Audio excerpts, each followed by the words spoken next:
On the 18th of February 1546, the famous reformer Martin Luther died.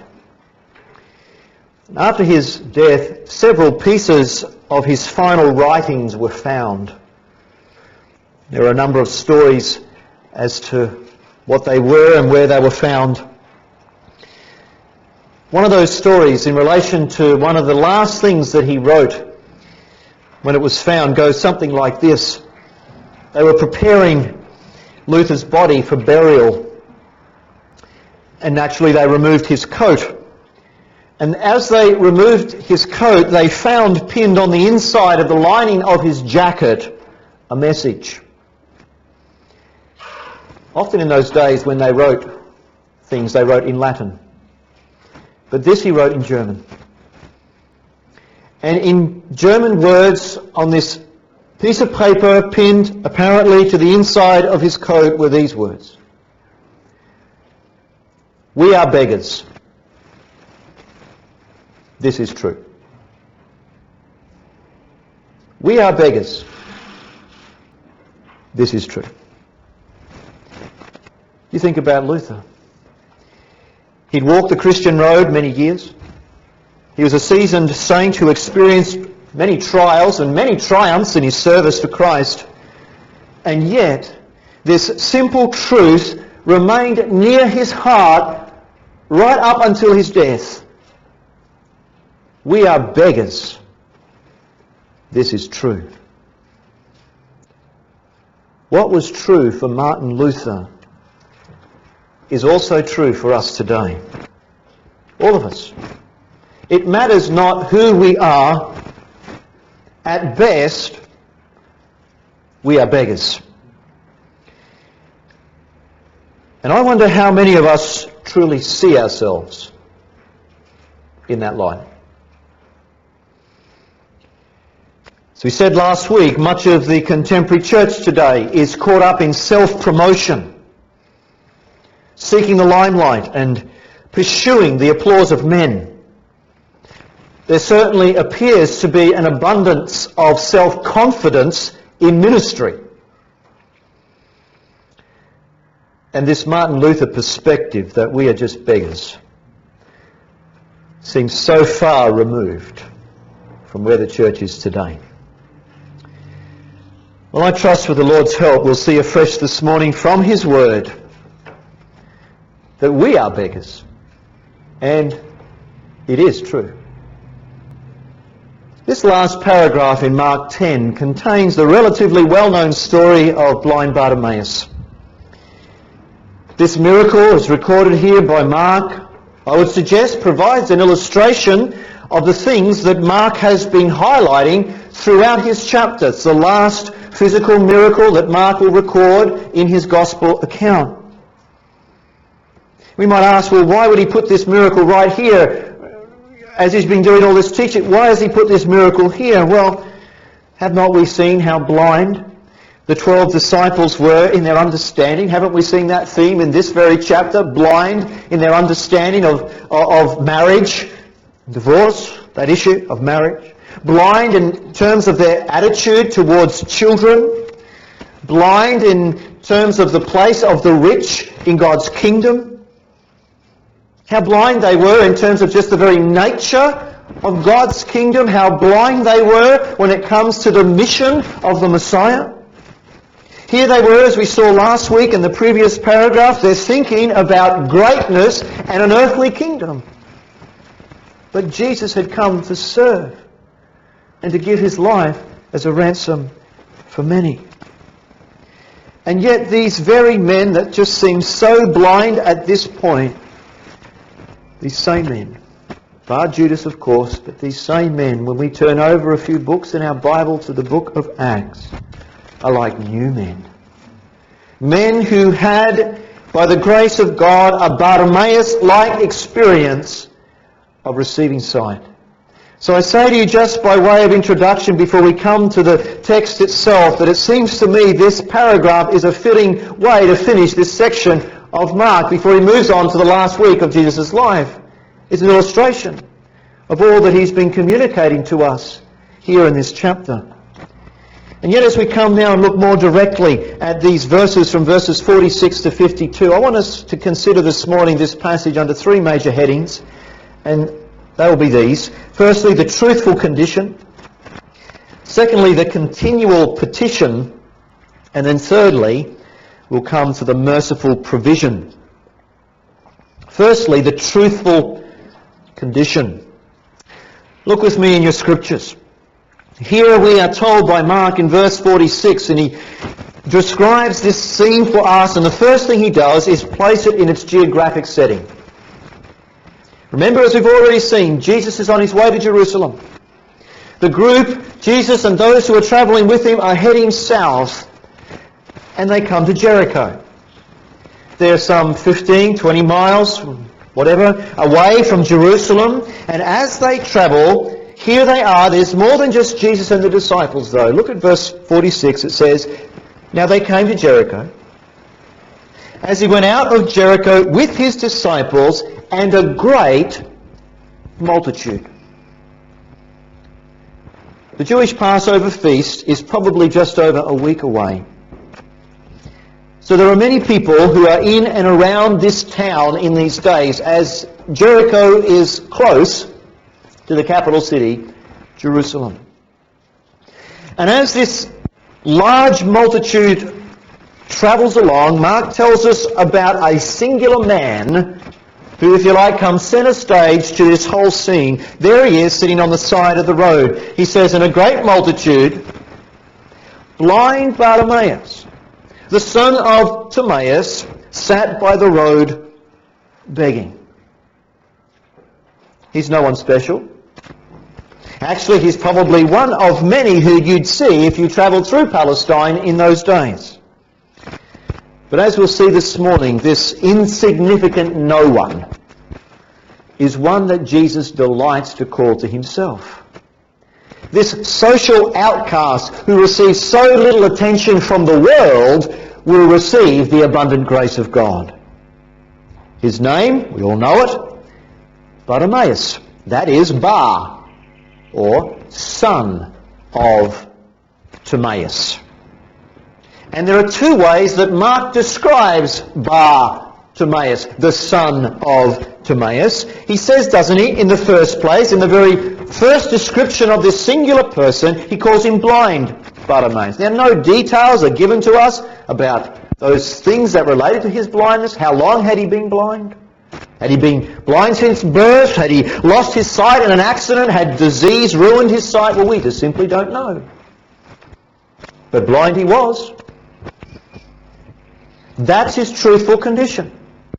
He couldn't see. And due to the condition of blindness, naturally there was no way that he could work and earn his own living. All he could do was sit by the side of that main road going in and out of Jericho and perhaps rattle his tin and beg for mercy. That's his condition. Again, Mark says, blind Bartimaeus, where is he? He's sitting. He sat by the road. What's he doing? He's begging. His condition?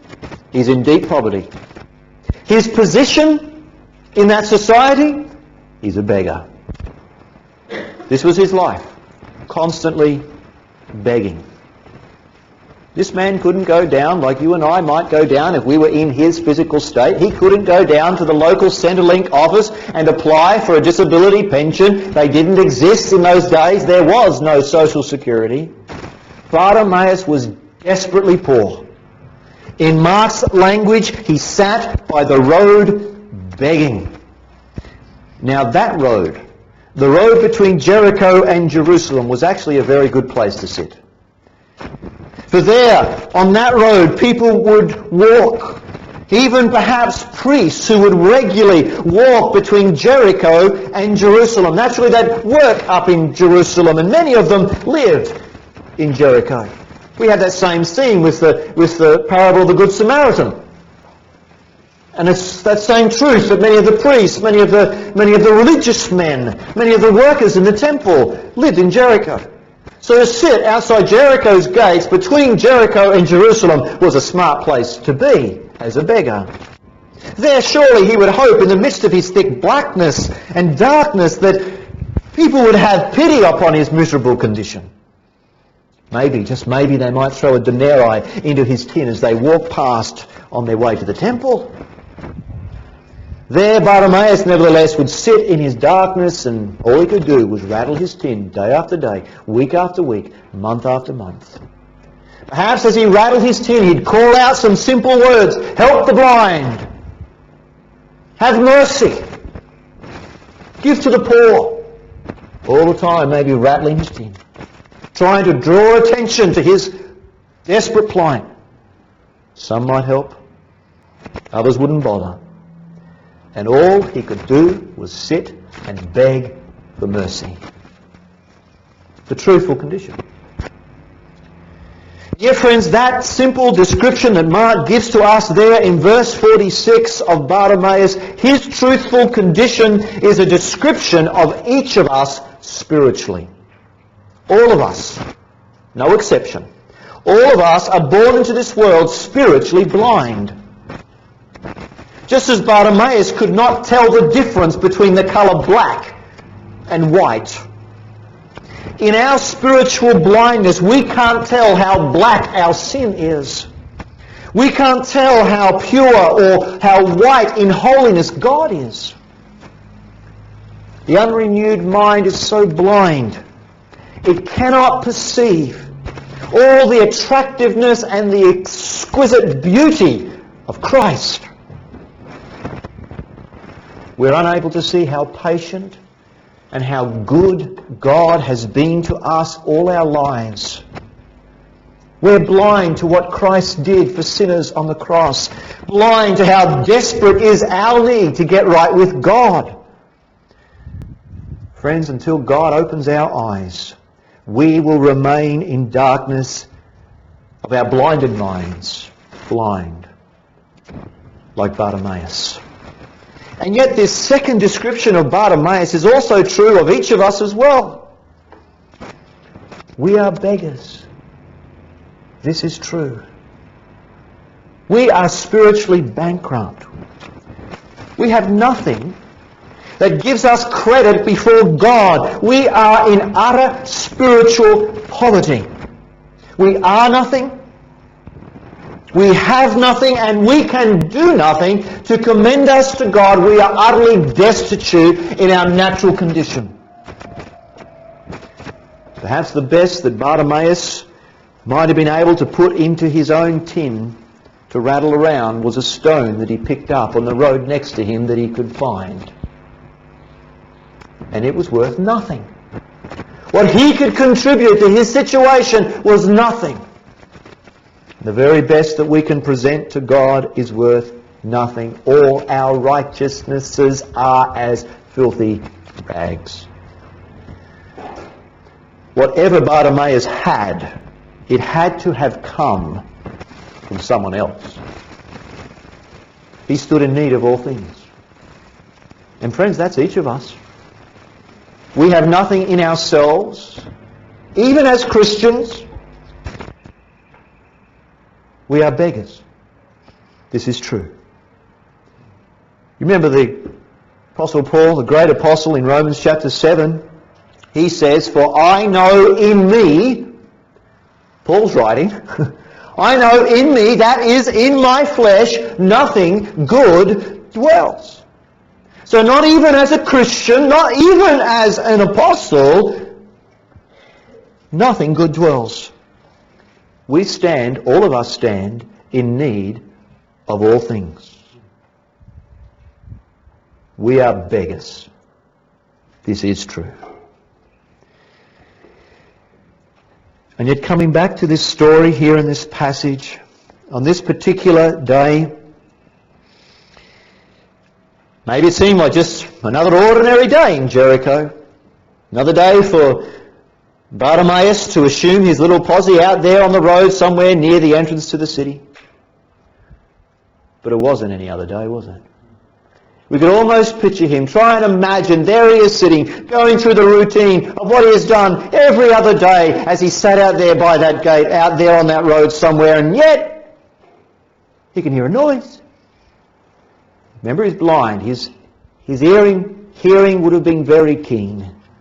He could hear the rumble of a crowd heading towards his way, but he doesn't know what this is. If you turn with me, please, in your Bibles to Luke's account in Luke chapter 18, because as we've often seen, as we've worked our way through Mark, by going to the parallel passages, it helps to shed light back on where we are looking. There's other information that the other writers give to us. In Luke 18, we have just a little bit more about Bartimaeus coming to understand about this noise. The end of verse 35, there he is again, a certain man sat by the road begging. Verse 36, and hearing a multitude passing by, he asked what it meant. So they told him that Jesus of Nazareth was passing by. He heard the news. He knew that this was unusual. This was not an ordinary day or just one or two. It's a great multitude, but who are they? What is all this commotion? Jesus was coming. Oh, I've heard of Jesus. He's the one who's healed the sick. He's the one who's raised people back to life who were dead. I've heard about this Jesus. If we come back to Mark chapter 10 and pick up the story as it folds on, in verse 47 it says, and when he heard that it was Jesus of Nazareth, he began to cry out and say, Jesus, Son of David, have mercy on me. You notice how Mark describes what he does here. He began to cry out. He starts something that he doesn't finish straight away. And this word cry out could even be translated from the Greek into the English to scream. So you get a sense of what's happening in this scene as we listen to it described for us by Mark. And brings us really to the second thing we're looking at this morning, the continual petition. You see, for Bartimaeus to be heard on that day, in light of that crowd, he had to really raise his voice to get over the noise of that large group of people, or as Mark calls them, the great multitude. Well, he was accustomed to calling out to people when he perhaps heard their sandals shuffle past him on that dirt road. But he had to be heard this day. I need Jesus to hear me. So there's a sense of real urgency as he bellowed out those words in the end of verse 47. Jesus, Son of David, have mercy on me. Well, I have a question. Did you notice how he addressed Jesus? Why didn't Bartimaeus say, Jesus of Nazareth, have mercy on me? When he asked, whoever it was he asked, what's all this commotion? The answer came back, this is Jesus of Nazareth.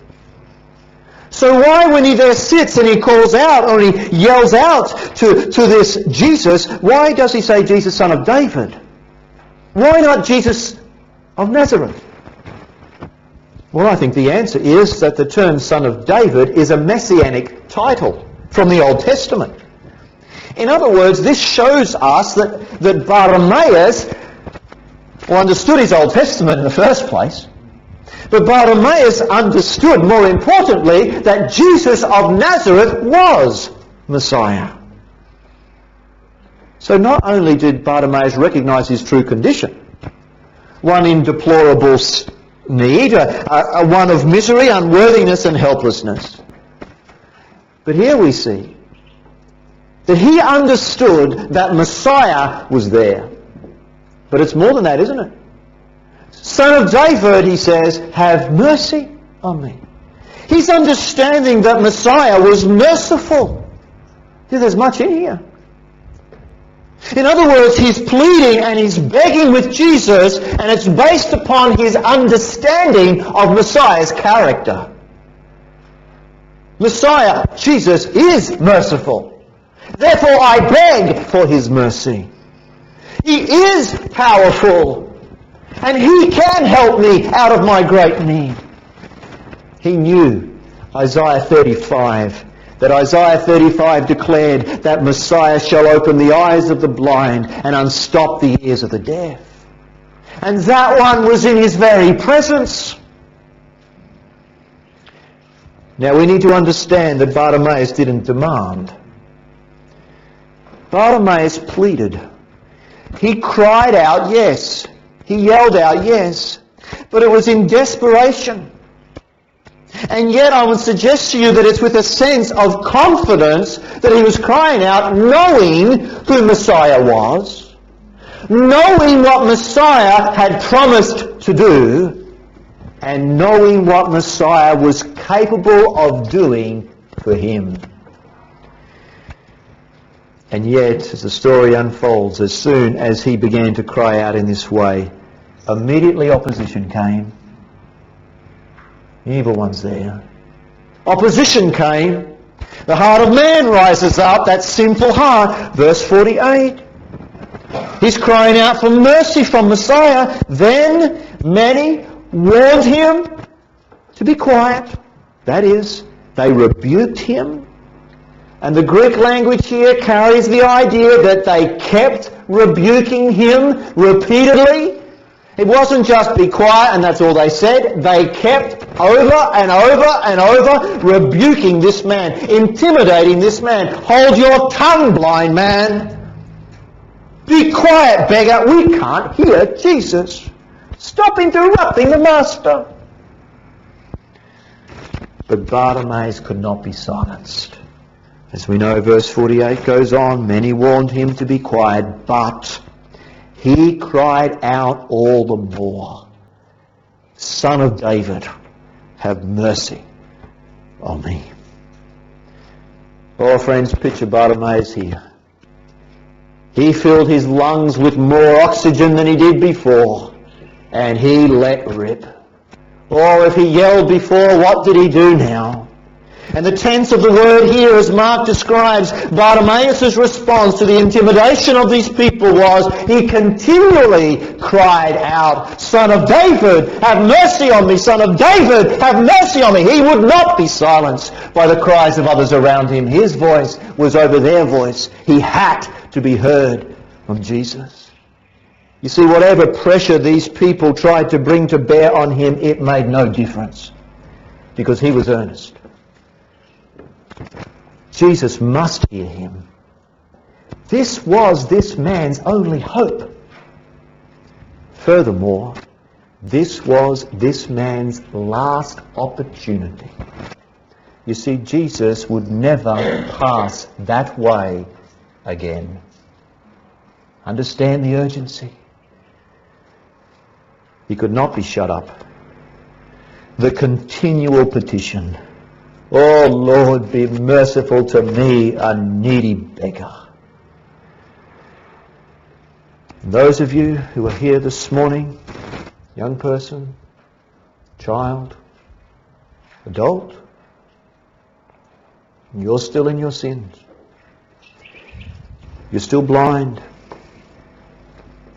You're still in an absolute state of spiritual bankruptcy. This activity of Bartimaeus crying out and pleading needs to be yours. Pleading for God's mercy. Maybe the thought comes into your mind, it's come into your mind before when you've thought about some of these things and you've heard the preaching. Well, I'm not good enough to be a Christian.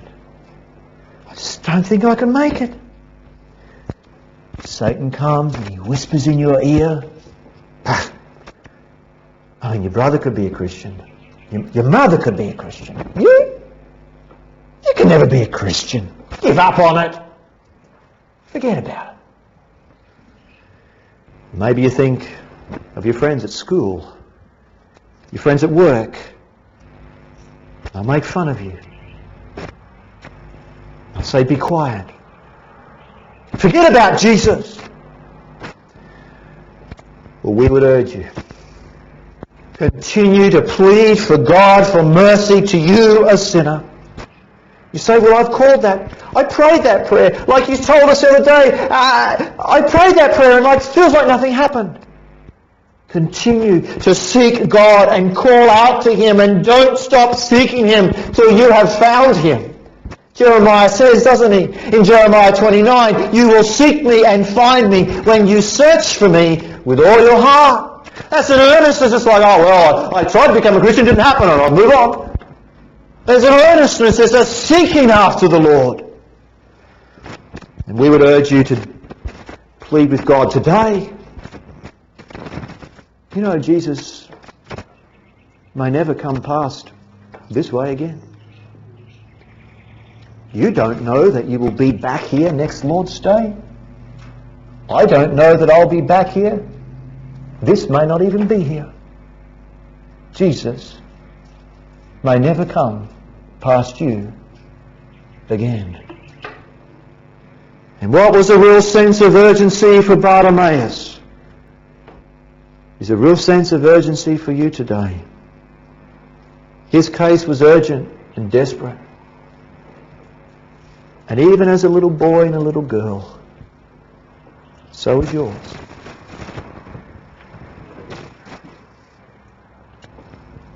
We come now to verse 49 and consider in the third place the merciful provision. The merciful provision. Verse 49 says, so Jesus stood still. Jesus stood still? That's remarkable. You say, really? Doesn't seem that remarkable to me. Friends, it is remarkable in light of what we saw last week. It's remarkable in light of the context. Go back to verse 32, where we were last Lord's Day. Remember the scene. Now they were on the road going up to Jerusalem, and Jesus was going before them, and they were amazed.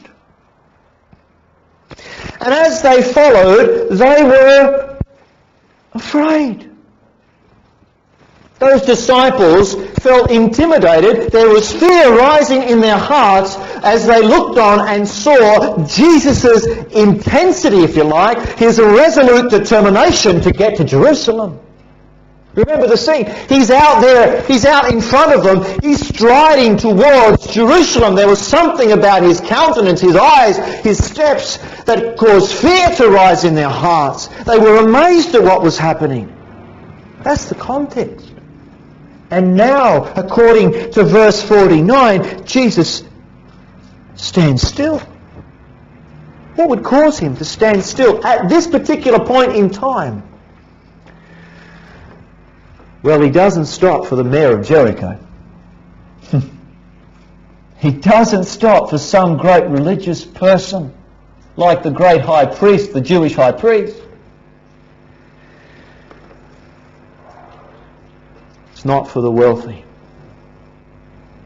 It's not for the noble or the mighty that Jesus stops.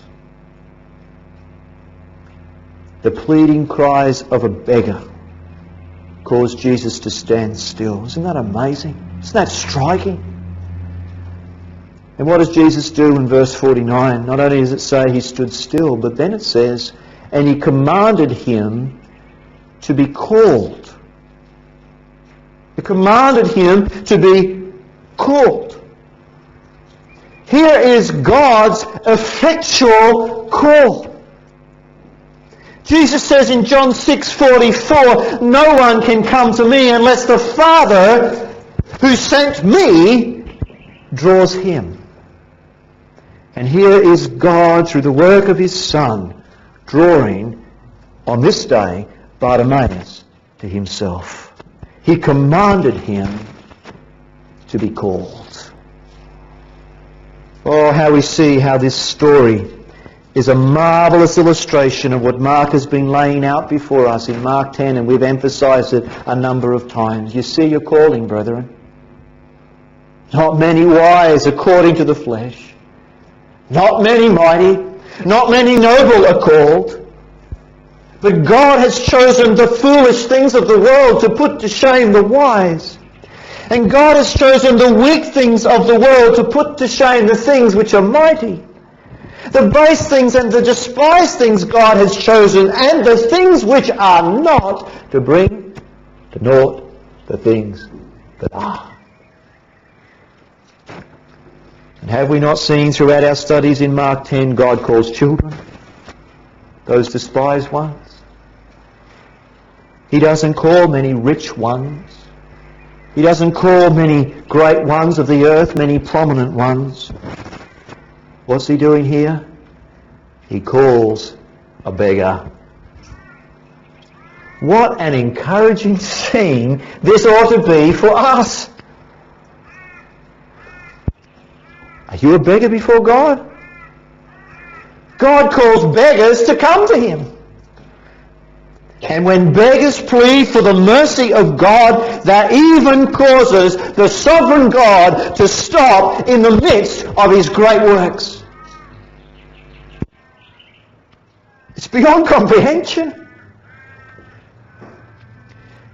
Now notice what happens as a result of that call by Christ. Verse 50 says, "And throwing aside his garment, he rose and came to Jesus." Notice the first thing Mark tells us. He throws off his outer garment. He casts aside that loose garment that could easily get in the way of his feet. That garment could trip him up and cause him to stumble on his way to get to Jesus. Perhaps this was his only possession. You look at the passage, it's the only thing in the passage, at least, that it says he had.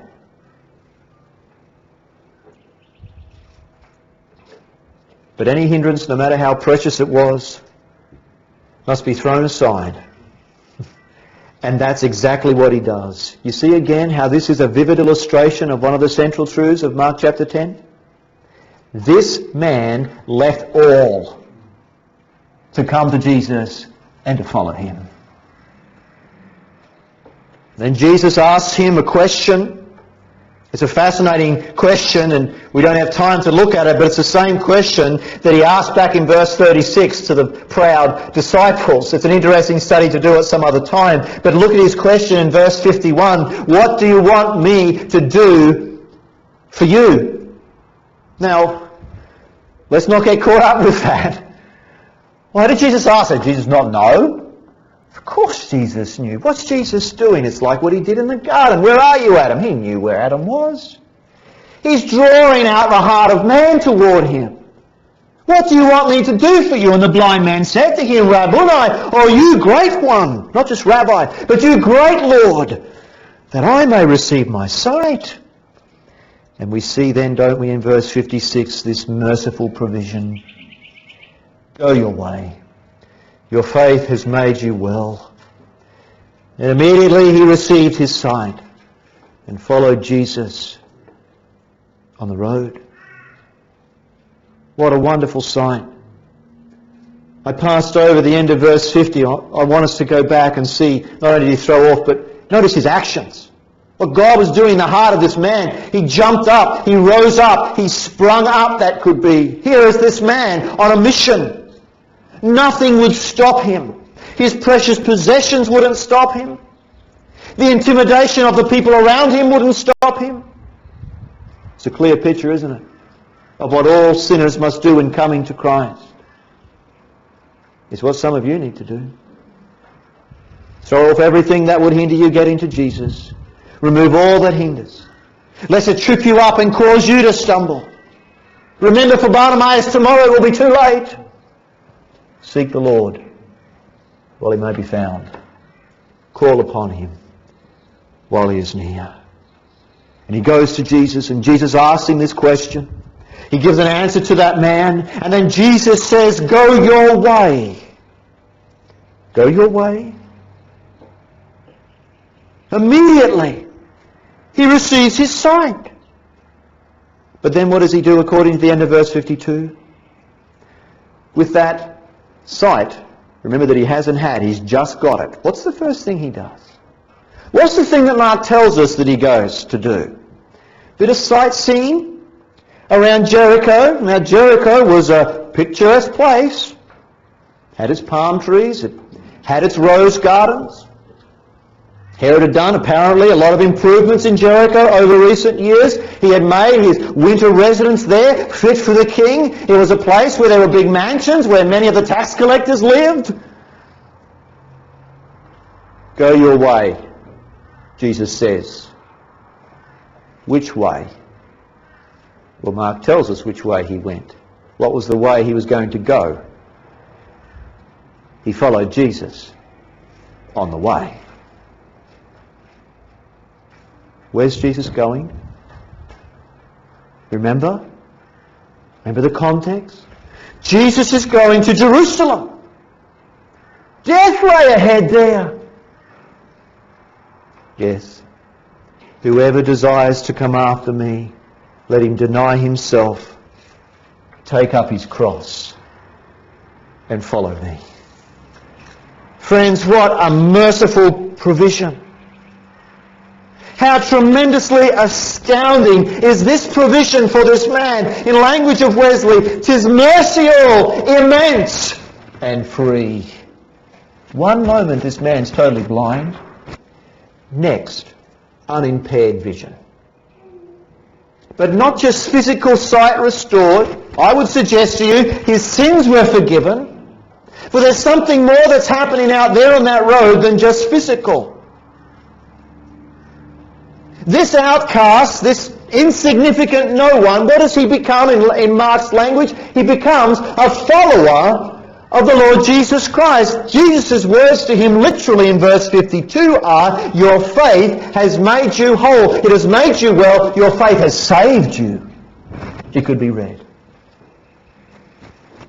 There's nothing special about Bartimaeus. He found himself in the way of Jesus on that day. And there he cried for mercy. What about you, my friend? You find yourself here today, and you're here most Sundays. This is the place where Jesus is right now. And right now you can plead for him for mercy in your blind and destitute state. We would urge you to imitate this man and cry out in earnestness, God, be merciful to me, a sinner. And you too will know the merciful provision, not just that Bartimaeus experienced, but bless God, it's just what many of us here have cried out for and experienced. Right?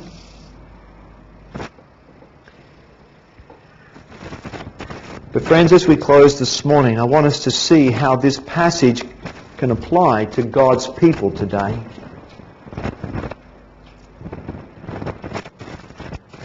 We are beggars. This is true.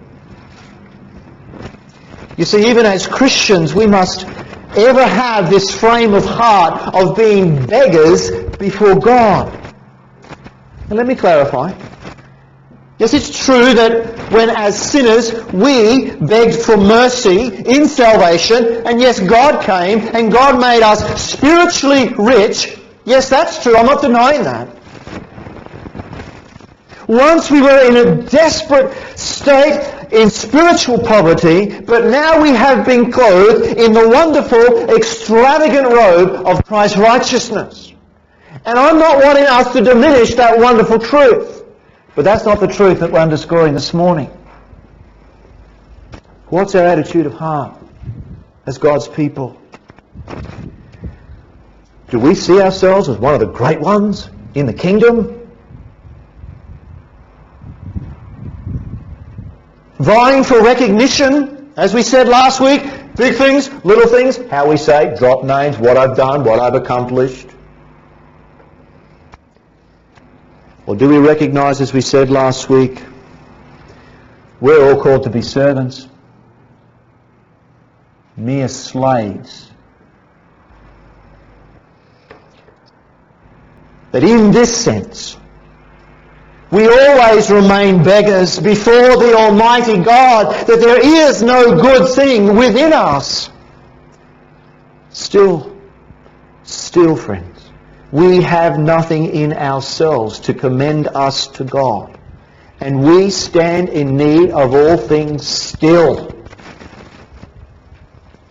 Martin Luther certainly had that perspective all of his days, not just prior to conversion. He kept it near his heart, as it were, if the story is true, sewn on the inside of his jacket. That's near your heart. But I really wonder how much of that perspective, that it's true that I'm a beggar, how much of that perspective is abroad today in modern Christianity? With us? With others? You ask the question, is the heart attitude of modern Christianity the sense that as Christians, and even as churches, we are nothing? We have nothing. We can do nothing. We stand in need of all things. Is that the attitude today? I suspect personally it is far from that today. It seems to me, and I could be wrong, but it seems to me it's more that we've got the answers. Your numbers down a bit. Things starting to flag in the church a bit. Here's what you've got to do. You need to crank up your worship. You need images up on the wall from your data projector. You need a vibrant youth program. We can even arrange some public relations consultants to come in. You need to develop a management strategy. You mean as a church you don't have written out your vision statement? No wonder nothing's happening. You elders need to attend some leadership seminars. And really you do need, you need to get into the right century. You need ministries that have more relevance. And you need preaching that's in the language of the world. And after all, these are the things that young people are wanting today. You see, we can do it. We can turn the situation around.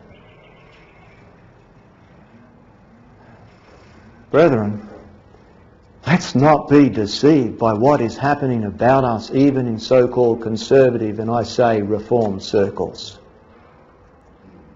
There is nothing new under the sun. You know, when the ascended Christ walked among the churches in Asia, in Revelation chapter 3, he said of a local church in Laodicea, his words, "This is what you say. I am rich, have become wealthy, and have need of nothing." Yeah, a church said that. A local church. But what was the reality? Well, despite all their words of boast, despite all their self-confidence, the ascended Christ declares their real state. He said to that local church in Revelation 3 and verse 17, "You do not know that you, local church, are wretched, miserable, poor, blind, and naked." Brethren, at the very same time when these things have flooded today into the church from the world, the church has by and large given up on praying together. Is that just a coincidence? No, the church says we have need of nothing, and therefore we don't pray together. And yet the reality is, in the language of the ascended Jesus, you are wretched, poor, blind, and naked. We have nothing. We are nothing. And we ourselves can do nothing. We stand in need of all things. And as we often say, some of us at least, in the context, especially when we are praying, in the end of the day, We can have all the ideas and all the attentions and all the programs and all the ministries, but at the end of the day, we are shut up with God. We are beggars. You see, this is true. We need to take the place of beggars before his feet and plead for his mercy. Is this why there are so few conversions today? Is this why deep spiritual desires are so weak today?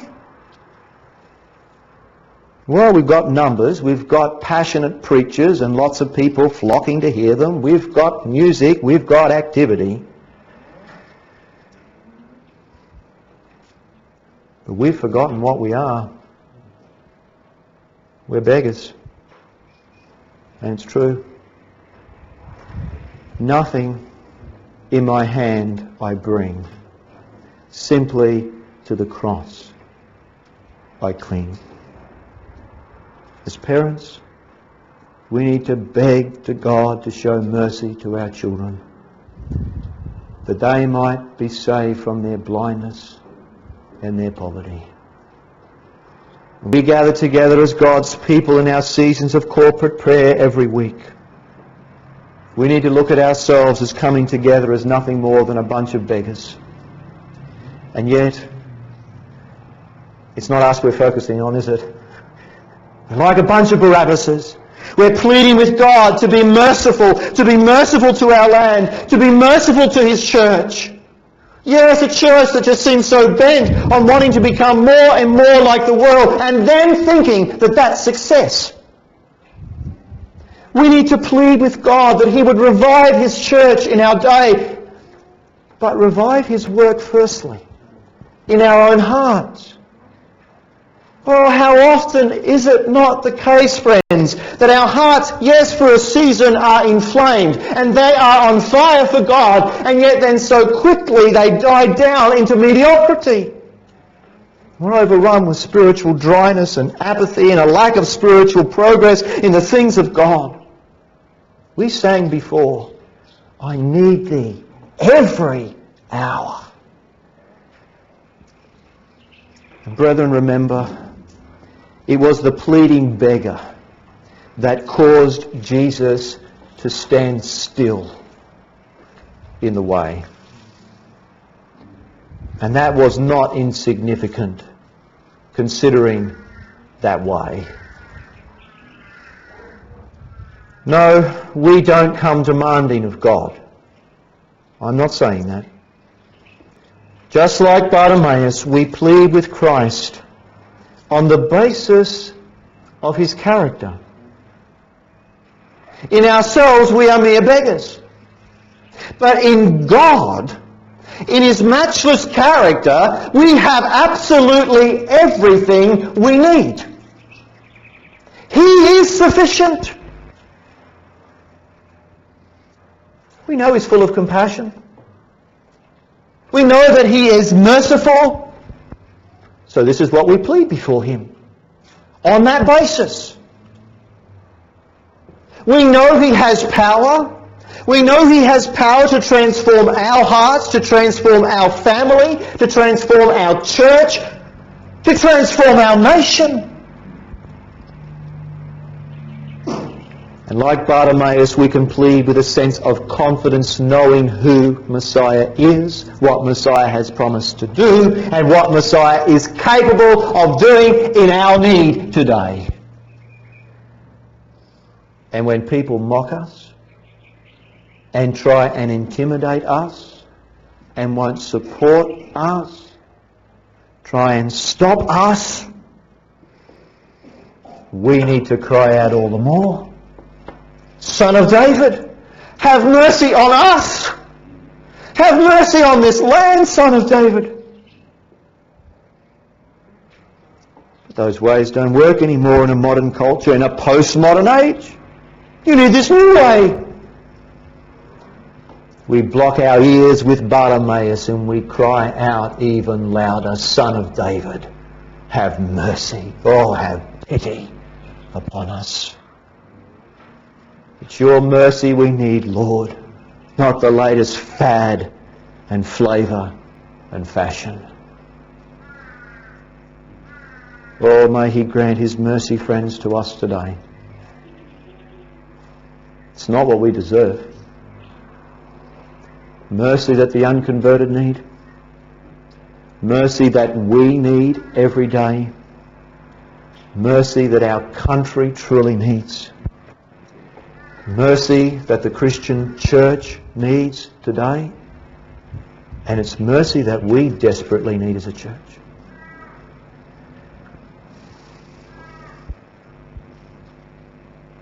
We are beggars. This is true. Let us pray.